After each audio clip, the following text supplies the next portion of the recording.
Bienvenue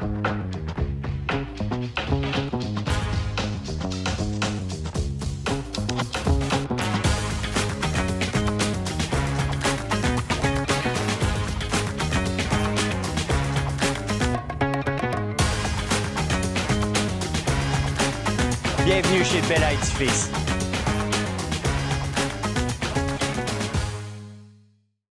Mesdames et messieurs, bonjour. Aujourd'hui, on va avoir la chance d'avoir Marine encore une fois avec nous. Bonjour Marine. Bonjour. Ça va bien? Ça va et toi? Ça va très bien. Écoute, Marine, aujourd'hui, on va parler d'un sujet hyper sensible.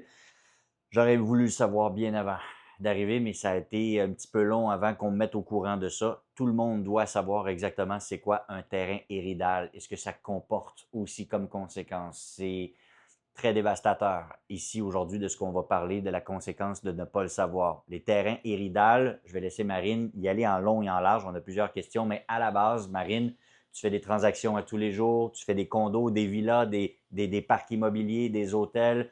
Les terrains iridales, c'est quoi la première chose qui te vient en tête quand ça atterrit sur ton bureau? Ne pas acheter. Ah, Déjà, premier point. simple comme ça, les amis. Non, aussi simple que ça. En gros, un terrain iridal, qu'est-ce que c'est? C'est une terre qui est détenue par des personnes physiques mexicaines, par une communauté agraire. Donc, agraire, ça veut dire qu'en fait, à la base, cette terre, elle est utilisée pour être travaillée. On le sait que la terre ici, sur la Riviera Maya, est quand même très calcaire, donc elle n'est pas utilisée pour être travaillée dans l'agriculture. Ce serait trop compliqué. Donc, ce que font ces personnes physiques mexicaines, c'est qu'en fait, ils ont vendu des parcelles de terrain de leur terre iridale à des étrangers. Le problème, c'est que ces terres iridales, comme je vous le dis, c'est une communauté qui détient la terre, mais qui en est possessionnaire, qui n'est pas propriétaire. Ce ne sont pas des propriétés privées exclusives. Il n'y a pas de titre de propriété sur une terre iridale. Ce sont des parcelles de terrain détenues par la communauté. Donc, ils ont un droit d'usage, mais ils n'ont pas un droit de propriété. Mais d'usage de quoi?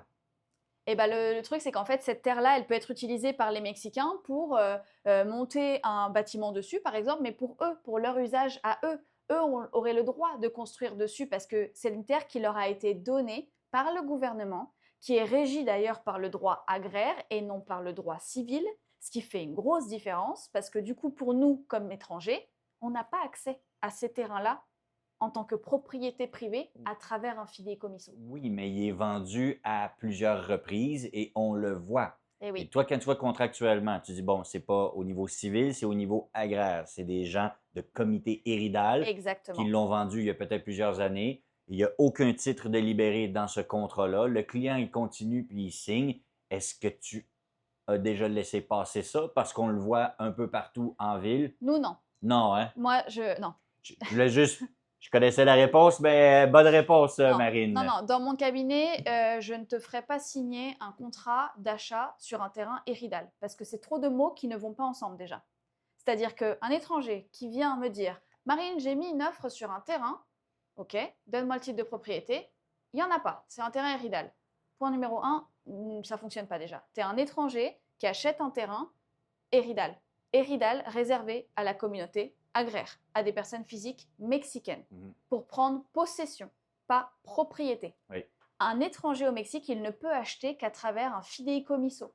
Un fideikommisso s'obtient à partir du moment où il y a un titre de propriété, Oui. que les relations extérieures autorisent cet étranger à acheter ce bien et à en faire un fideikommis dont il est le bénéficiaire. Un terrain iridal, pas de titre de propriété, fin de l'histoire. Pas de fideikommisso. C'est tout. Donc, pas d'étranger qui détient un terrain iridal. Je te vends une voiture, mais il n'y a pas de moteur. Et le problème, c'est qu'en fait, ça va bien plus loin. Parce que déjà, dans ces contrats-là, j'ai déjà eu le cas de clients qui sont venus me voir après, une Ben fois oui. qu'ils avaient déjà signé des Non, contrats non, mais d'achat. combien de fois ça m'est arrivé aussi, puis encore aujourd'hui, puis les gens, c'est quoi mes portes de sortie, c'est quoi, je peux-tu revoir mon argent? Ouais, mais là, les délais sont dépassés, Sébastien, fait que j'imagine que la clause de non-remboursement doit s'affecter parce que le délai, il est... On a ça à tous les jours, là. C'est On a ça à tous compliqué. les jours, là. Puis, il y Point a... numéro un, faites-vous accompagner. Dès qu'on vous vend un terrain, c'est hyper important de faire une vérification légale. Parce que si le terrain, il est très peu cher, c'est pas normal. Ouais. Déjà, il y a un red flag. C'est comme de pouvoir acheter au Québec des terres au niveau des Autochtones, des cris en haut du Québec. Tu peux en acheter, mais pour des millions d'hectares, j'imagine. Mais tu peux peut-être pas bâtir dessus non plus. C'est que ça donne rien de l'acheter, là, c'est ridicule. Puis, on nommera pas de nom ici aujourd'hui, là, mais on connaît certains contracteurs, certains courtiers immobiliers ou groupes immobiliers qui ont persisté à vendre jusqu'au 10, 20, 30 centième terrain. Là, puis après 3, 4, 5 ans, 6 ans, il y a juste quelques petits chemins de fait et puis il y a peut-être une bâtisse qui est en train de se faire, mais c'est pour un Mexicain parce que justement le Mexicain lui a le droit. Ça laisse sous-entendre que ça va se faire, mais c'est plus long. Comment est-ce que tu perçois ces gens-là là, qui vont quand même au bout du cul-de-sac malgré tout en sachant très bien qu'ils vont dans la mauvaise direction puis qui amènent encore de plus en plus de clients? Ce qu'ils peuvent faire parfois, c'est qu'il y a certains. Moi, ici sur la Riviera Maya, vraiment, je ne le recommande vraiment pas parce que ça va me retomber dessus et ça va retomber sur l'agent à la rigueur qui l'a vendu. Parce que le problème, c'est qu'en fait, nous, on va se mettre dans un plus gros problème parce que la personne achète le terrain. Donc, déjà, elle ne l'achète pas, elle en prend possession. Parce que acheter, c'est quand on va avoir le titre de propriété. Là, en l'occurrence, elle ne va pas être propriétaire, elle va être possessionnaire d'un bout de parcelle qui appartient à la communauté agraire, juste pour répéter. Cette parcelle-là, si elle veut construire dessus, elle peut, bon bah oui, bien sûr, tu peux prendre un constructeur, il te construit ta maison, bien sûr, pas de problème. Mais sous quelle licence de construction, sous quel permis? Et puis cette maison-là, une fois qu'elle est construite, alors oui, vous avez payé pour la construire. Mais sauf que si quelqu'un vient et vous dit, moi je fais partie de la communauté agraire et je veux cette parcelle-là, bah, c'est une personne physique mexicaine. Il a plus de droits que vous. Il récupère la parcelle. Parce qu'aucun individu à l'extérieur qui n'est pas Étranger. mexicain, qui est étranger, a un droit sur une possession de quelque chose qui s'est bâti agraire. C'est écrit dans la loi agraire. Toute personne étrangère n'a pas le droit de posséder une parcelle de terrain éridal. Fait que la fameuse histoire, la question que les gens nous posent des fois à dire ouais, mais moi je veux pas revenir puis que maintenant il y a des Mexicains en train de squatter ma place puis que j'ai plus le droit de. Ça vient de là, la fameuse histoire que c'est probablement déjà arrivé que l'histoire négative que tout le monde entend parler puis qu'ils disent ouais, ben là, je reviens, il y a des gens qui viennent squatter chez nous, j'avais plus de droit, j'avais plus ci, j'avais plus ça. C'est quelqu'un qui n'avait pas regardé ses titres. C'est quelqu'un qui avait acheté quelque chose héridal, qui a bâti dessus et que là, du jour au lendemain, le Mexicain peut en prendre possession puis tu n'as pas le droit de rentrer là. Là. C'est à lui. Là. Bah, vous pouvez vous présenter sur le terrain, mais en réalité, c'est la communauté agraire qui va décider et bah, vous n'avez pas de droits légitimes ni légaux sur le terrain, sur la parcelle. Donc il faut faire attention, vraiment, faites-vous accompagner par un cabinet pour vérifier votre contrat. Parce que vraiment, le red flag, il vient dès le début, c'est écrit dans le contrat. Le titre du contrat, c'est prise de possession. La possession n'est pas la propriété. Ouais. Donc possession, oui, on peut posséder un terrain, mais je n'ai pas le titre légal de propriété enregistrée au registre foncier. Et ça fait une énorme différence. Une énorme différence. Donc ça, c'est le point numéro 1. Si vous avez un contrat pour acheter un terrain et que vous voyez que déjà ça dit dans le titre contrat de prise de possession, c'est que c'est pas bon. C'est censé être un contrat de constitution de fideikommisso si vous êtes un étranger, puisque vous achetez un terrain titré qui va pouvoir entrer dans un fideikommisso. Et là, pas de problème. Ouais. Tout fait sens. Mais si c'est un contrat de prise de possession, déjà, gros red flag. Vous n'allez jamais avoir la propriété. Attention, il y a certains terrains éridales qui sont en processus d'obtention de titres. Je pense que tous les terrains éridales vendus sont probablement vendus avec l'idée qu'ils Voilà. sont en processus de devenir Privé. privés. Voilà. Vous allez avoir vos titres, là, vous allez voir les amis. Attendez 500 trimestres, ça s'en vient. C'est un peu ça le problème, c'est que c'est le gouvernement qui va décider si cette terre-là, elle devient propriété privée. Donc en fait, il faut que la communauté fasse une demande au gouvernement, et si le gouvernement l'accepte, très bien. Mais si le gouvernement ne l'accepte pas, et puis combien de temps ça prend? Même s'ils acceptent, sous combien d'années vous allez obtenir vos titres de propriété, on ne sait pas. Ben, la question, est-ce que toi, en 7 ans là, de carrière ici, tu as déjà vu des terrains éridales passer du côté voici tes titres, le travail a été fait? Non. Jamais? Non. Pas une fois? Non. Message! On jase, là, OK? Non, non, non. Et puis, je veux dire, je suis désolé pour tous ceux qui ont des terrains éridales. Il y en a plusieurs qui vont regarder ça. Je vais me faire un plaisir de faire un copier-coller puis de l'envoyer aussi à tous ceux que je sais qui en ont un. C'est pas plaisant, mais je veux que vous sachiez que c'est quoi les solutions? Ils se trouvent dans votre contrat. Il y a des portes de sortie aussi. Arrêtez d'espérer que ça va se faire puis que vous allez pouvoir bâtir. Est-ce que c'est faux de croire qu'un jour, il pourrait avoir une porte de sortie avec une propriété? Parce que la démarche, elle existe. L'attente, elle existe. Tout le monde vend ces terrains-là en disant ça aussi. Donc, ils doivent forcément avoir des procédures dans lesquelles tu as déjà vu des gens, ah ben, ils sont en plein milieu de procédure, mais ça n'aboutit jamais. En fait, c'est un peu ça le problème, c'est que, je vais être très honnête avec vous et très transparente, tout part du contrat. Donc, vous signez un contrat que vous ne faites pas réviser, sachant que enfin, c'est un terrain iridal déjà de 1, donc vous vous coincez dans quelque chose que vous n'avez pas le droit d'acheter. Donc, entre guillemets, de la part du vendeur, la communauté agraire, c'est un peu une fraude parce qu'il n'est pas censé vendre à un étranger. Point numéro 2, à partir du moment où vous signez ce contrat-là, si vous n'avez pas fait vérifier les clauses, s'il n'y a pas de pénalité, s'il n'y a pas une négociation pour une porte de sortie, on est coincé.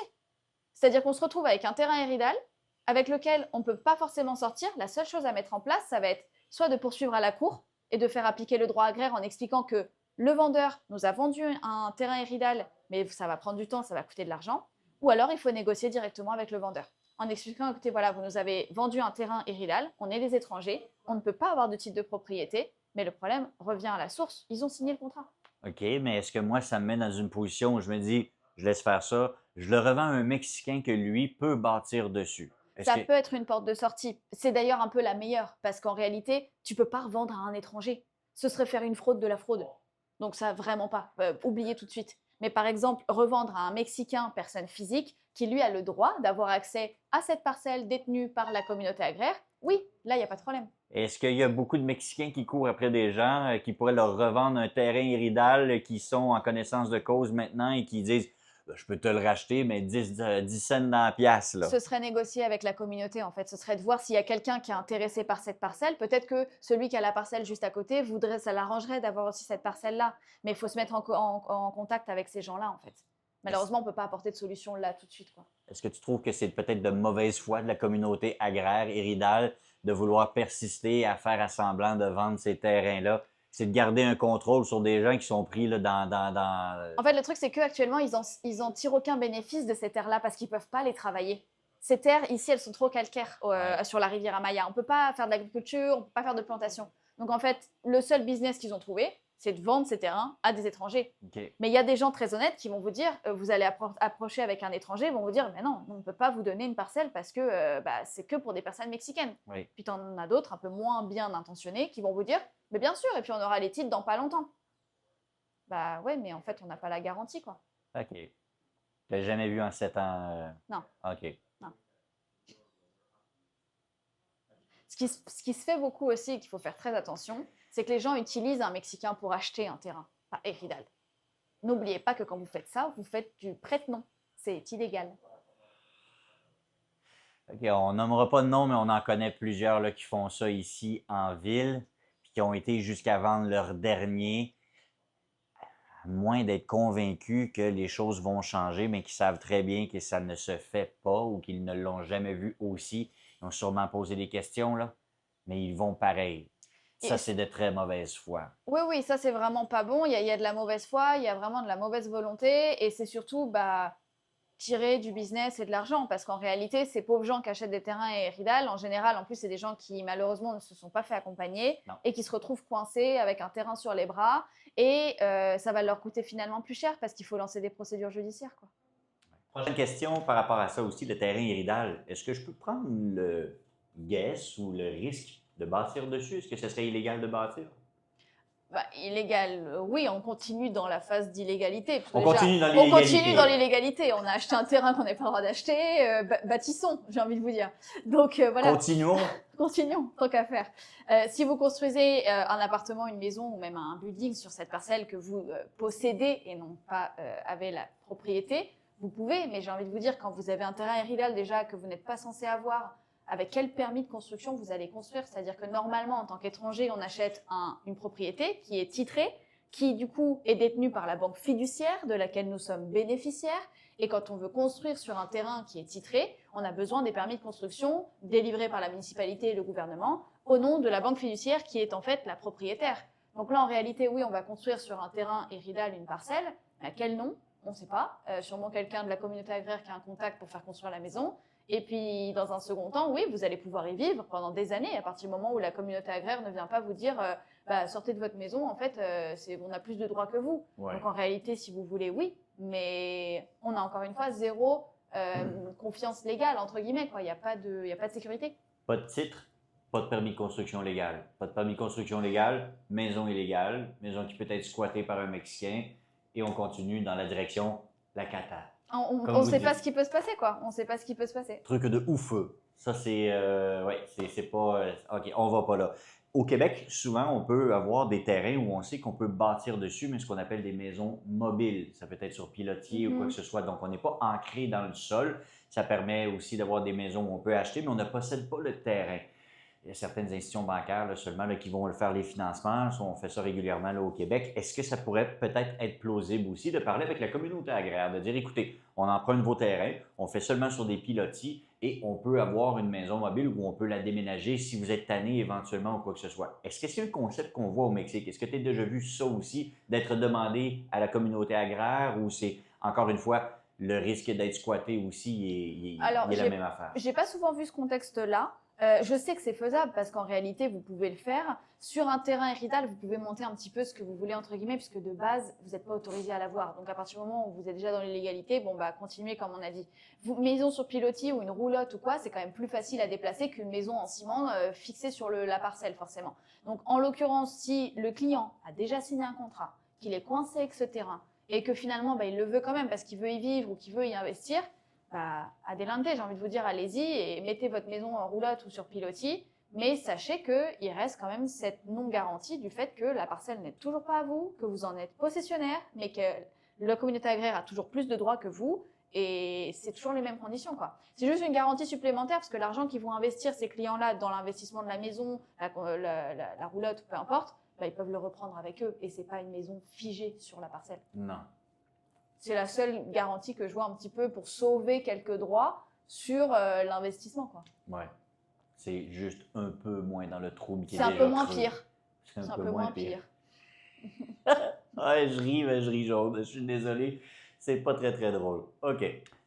Prochain point, Marine, qui est important. Tu l'as répété, toujours faire reviser ses contrats. Toi, tu es probablement la seule que je connais qui est officiellement assermentée par le gouvernement du Quintana Roo comme traductrice officielle anglais, français, espagnol. Et c'est pas ChatGPT, c'est Marine officiellement. À partir de là, c'est quoi ton conseil quand tu vois les gens qui viennent te voir avec les yeux un peu pleins d'eau avec le contrat puis qui réalisent qu'ils auraient dû faire appel à toi avant, mais le mal est fait, puis qu'ils te disent la question qui tue. Est-ce que je continue à faire mes paiements? Qu'est-ce que tu réponds? Alors, petite rectification juste sur un point. Moi, je suis traductrice assermentée en effet dans l'État du Quintana Roo pour le français et l'espagnol. Et j'ai une collaboratrice qui est pour l'anglais et l'espagnol. Je parle anglais également, mais comme c'est pas ma langue native, je me sens pas suffisamment professionnelle entre guillemets pour aller à la cour interpréter un divorce ou quoi que ce soit en anglais. Okay. Mais je suis 100% assermentée français-espagnol. Okay. Donc ça, je peux m'en occuper sans problème pour ces petits Québécois avec plaisir. Point numéro contrat, c'est-à-dire que quand je reçois ce contrat-là et que j'ai un client qui vient me voir et qui me dit « Marine, j'ai acheté ce terrain-là » et que je vois déjà dans le titre que c'est possession et non pas constitution de fideikommisso, je sais à quoi m'attendre un petit peu. Je vérifie avec mon équipe légale, donc parce que je suis associée quand même avec une avocate spécialisée en immobilier qui justement travaille depuis des années dans le domaine, qui connaît très bien, qui a même travaillé à la municipalité, donc qui connaît justement tout ce sujet de terrain héridal. Notre travail là, c'est un peu plus complexe parce qu'on est un peu coincé dans le sens où quand tu as déjà signé un contrat et que tu ne veux plus faire tes paiements et que tu te rends compte que c'est un terrain héridal, si toi, tu ne fais plus les paiements, c'est toi qui ne respectes pas le contrat finalement. Parce qu'en fait, malgré que ce contrat n'ait pas de validité légale devant une cour de justice, le problème étant que tu l'as signé. Donc tu t'es engagé à une obligation de paiement. Ouais. Donc en fait, si ça se retourne contre toi, bah, tu ne pourras rien réclamer. Donc malheureusement, tu es obligé de continuer tes paiements jusqu'à la fin et d'attendre que le vendeur, lui, ne remplisse pas la condition en espérant que tu l'aies dans le contrat, d'obtenir le titre de propriété. Donc, malgré le fait qu'on signe un contrat illégal, n'en est-il pas moins qu'on a des exigences signées, contractuelles, envers un parti qui est déjà fautif à la base, mais tu dois respecter tes engagements pour ne pas toi-même être fautif. Exactement. Et peut-être avoir la chance éventuellement d'aller en cours, de gagner ou de réclamer quelque chose. Donc, de suggérer à quelqu'un de ne pas persister à faire ses paiements, ça l'entraîne, lui, officiellement d'être caduc. Ça l'aide la personne qui l'a vendu de mauvaise foi à gagner tous ses recours, puis d'être, lui, Ah blanchi bah oui, de parce que recours. c'est eux qui n'ont pas respecté leur obligation de contrat. C'est pour ça que je te OK. dis depuis le début, et j'insiste là-dessus, tout vient du contrat. Il est hyper important de faire une vérification légale. Nous, on vérifie au registre foncier s'il y a un titre de propriété, on vérifie s'il y a une dette, s'il y a une hypothèque, s'il y a quoi que ce soit, pour être sûr que quand le client il signe ce contrat-là, que les obligations qu'il a dans le contrat, elles soient plausibles pour lui, qu'il puisse les respecter, qu'il ne s'engage pas dans quelque chose qu'il ne pourra pas respecter. C'est vraiment pas le but, quoi. Donc c'est pour ça que le point numéro 1, c'est le contrat, Ouais. et le faire relire absolument. Donc si vous vous coincez comme ça, vous allez vous mettre en faute de contrat, et ça va vous retomber dessus. C'est très dommage d'avoir à persister dans une ligne directrice où on sait qu'on est dans un cul-de-sac, mais que si on veut finir par avoir peut-être des recours éventuellement, il faut continuer la game dans la chose de base illégale. C'est lourd. C'est chiant parce qu'ils se sont fait avoir et ils n'ont pas été bien accompagnés depuis le début. Il faut être accompagné. Franchement, n'achetez pas un bien, que ce soit un terrain ou même une maison, une villa, peu importe. N'achetez pas un bien sans être accompagné. Non. OK. Ça fait pas mal le tour. C'est une capsule aujourd'hui qui est un petit peu lourde, relou. C'est pas c'est pas jojo, mais en même temps, on fait ça pour la protection des clients. Là, ça fait 20 ans que je suis conseiller en sécurité financière. Ma job, c'est de protéger les gens. J'espère que vous avez apprécié la capsule. C'est pas quelque chose là, qui est plaisant à discuter, mais on le voit. Donc, allez pas croire que ça n'existe pas. Marine le voit tous les jours. J'imagine que 100% des clients que et tu as dû en empêcher là, des gens là, d'être malheureux là, avec ce type de choses-là. Bien là. sûr, ce sera un peu le dernier point que je peux vous partager, c'est que moi, dès que je vois déjà un contrat qui arrive comme ça, tout de suite, je préviens le client. Je leur dis, vous n'avez pas le droit d'acheter ce terrain-là. Il est pas cher, certes, mais vous allez récupérer un énorme problème. Et vous n'allez pas pouvoir vous en défaire. Non. Donc non, n'investissez pas dans des terrains Eridal, ça c'est sûr et certain. Et point numéro 2, je voulais juste prévenir également les clients. Moi, ce que je peux faire, c'est que je peux vous faire une relecture de contrat.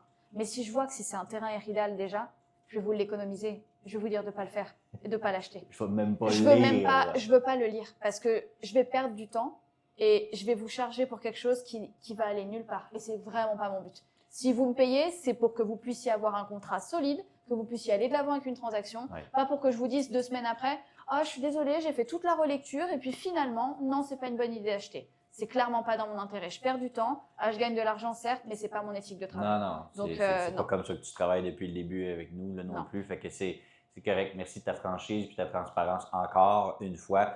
Mesdames et messieurs, aujourd'hui, on va clore ça là-dessus. Pour ceux que ça l'intéresse, j'allais dire remplissez le formulaire belaedifice.vip pour acheter des terrains qui ne sont pas Eridal. On se reparle. Marine, merci d'avoir été avec nous aujourd'hui. Merci pour les très bonnes informations, très justes et très précises encore une fois. On se reparle pour une autre capsule. Avec plaisir. Remplissez le formulaire sur belaedifice.vip.